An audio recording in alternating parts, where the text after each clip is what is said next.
Well, good morning. I'm back here at the St. Agnes Hospital and I'm visiting the chapel, and we're going to take a look at a possible problem with the organ here. Now, those of you who are following on my YouTube channel, there's an video called Organs That Changed My Life, Part 1, and it's all about the St. Agnes Chapel. So if you want a little more information about this instrument, you can take a look at that, and I'll post a link down in the description of this video. So let's go on inside and see what's happening. So here once again I find myself in what I think is one of the most beautiful rooms in Fresno. This is the chapel at St. Agnes Hospital. Last time I was here I just had my funky old camcorder that just isn't up to the task of shooting a nice shot like this. This is my cell phone and it does a little bit better job. Now there you can see the pipes for this organ. This is of course a pipe electronic combination organ from the 70s, and so it uses analog synthesis for the electronic stops that are meant to imitate organ pipes, and then we have a couple of ranks of real pipes. So the combination is a very, very good sound. Of course, today we do this same kind of combination organ, but we use digital samples of real organ pipes to create the digital sounds that support the sounds coming from the organ pipes. So it seems that the issue is possibly an intermittent thing. We're hearing some kind of noise. Now, it was described to me as air sound. So my first instinct was, well, maybe, something in the wind supply system for the two ranks of organ pipes is having a problem. But we've turned the organ on. I'm hearing the whir of the blower motor in the background and little insignificant air leaks, which are normal for something this old. So now it's just kind of got to slog through and make some diagnosis, make sure everything is working like it should, and then maybe we can hunt down the problem that way.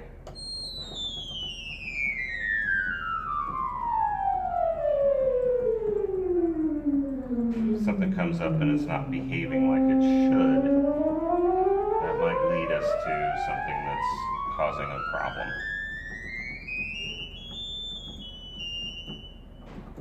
Got a dead pipe there. Make sure it's elsewhere. Yep.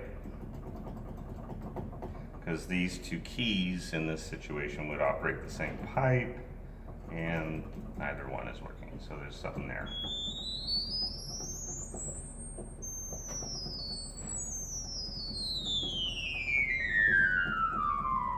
Okay.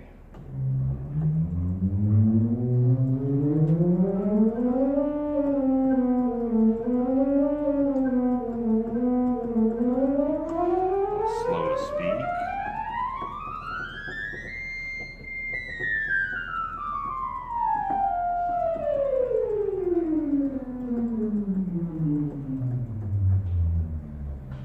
After that, you have to do Fly the Bumblebee. Sure, yeah. But since we're rolling right here, why don't you tell everybody who you are? My name's Paul. I'm one of the chaplains here, and I get to enjoy this organ periodically. Can't play it, but I enjoy listening to it. Yeah, Lynn, my friend Lynn is kind of the regular organist here, and she comes down, and she's actually buying an instrument for her home. Nice. So she'll have something to practice on at home since she doesn't get out and play as much in other places. And so far it looks like we've got one dead pipe up there, but I'm not.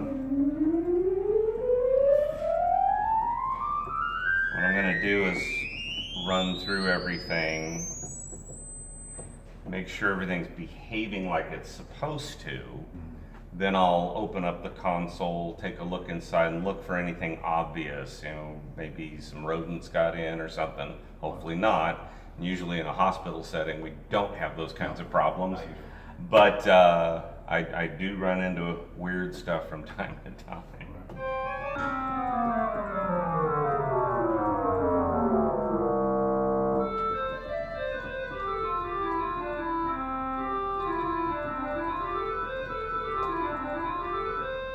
Now it's interesting, even with the older analog synthesis technology,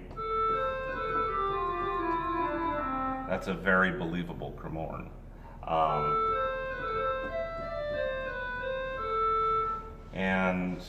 But then, of course, other things like doing a metal bar marimba, which is organ nomenclature is sometimes called a harp. Carillon, a chime kind of sound. Again, not so much. Flute.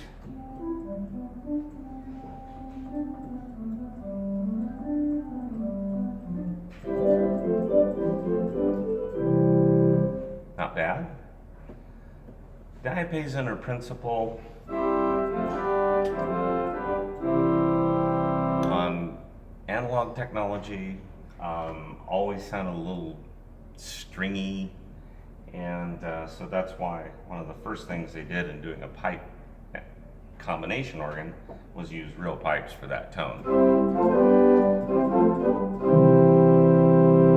Okay, so I've opened up the console just to take a look inside, see if there's anything obvious that might be causing some kind of intermittent problem.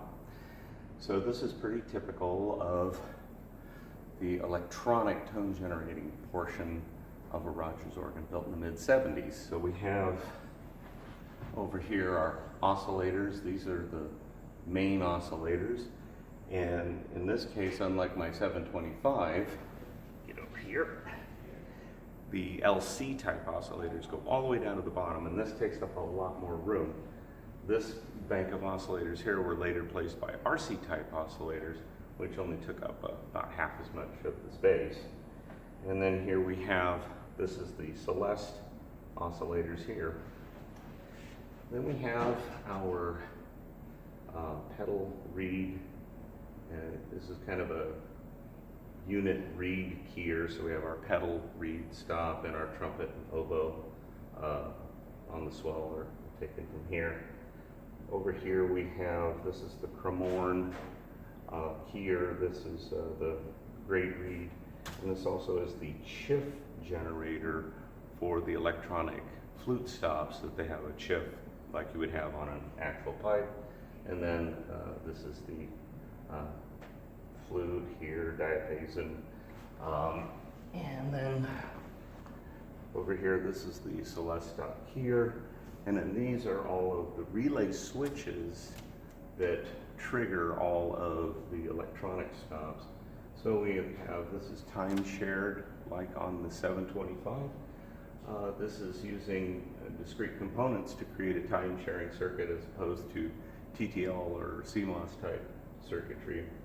And then this is our mixer and tremolo generator. And this is where all of the output side of this keying equipment comes in and gives us our sound in here, and there's controls on here to balance that out. And we open the rack up and we can see a little more of the equipment here. These are the couplers. This is our percussion generator for that harp and carillon. And then this is the voicing controls for the various electronic stops on the organ. Inside we have our big power supply, relay circuitry to route the speakers to various locations, and looks like some kind of home-built relay for something. And I'll have to take a good, careful look at that. So what we're looking at right now is there anything kind of obvious that would cause a intermittent problem, that would cause some kind of static noise, which is what is being complained about. So I'm going to look around and really search out the wiring, really take a careful examination of all of the wiring, look for any obviously burned out components, that kind of thing. See if we can trace something down that way. Okay, so I just got back from St. Agnes, and after a careful examination, I really only found the one problem. One of the pipes on the principal rank is not playing. And so I didn't find anything that really got down to the core of some of the complaints that we heard. I was told there was a noise issue, like a wind noise that was coming through.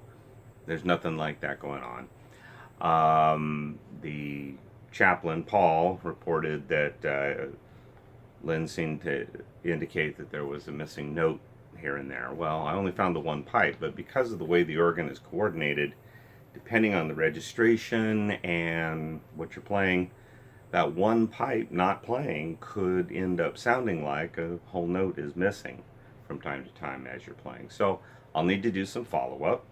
I'll do some follow-up this Sunday. I'll go ahead and attend their service.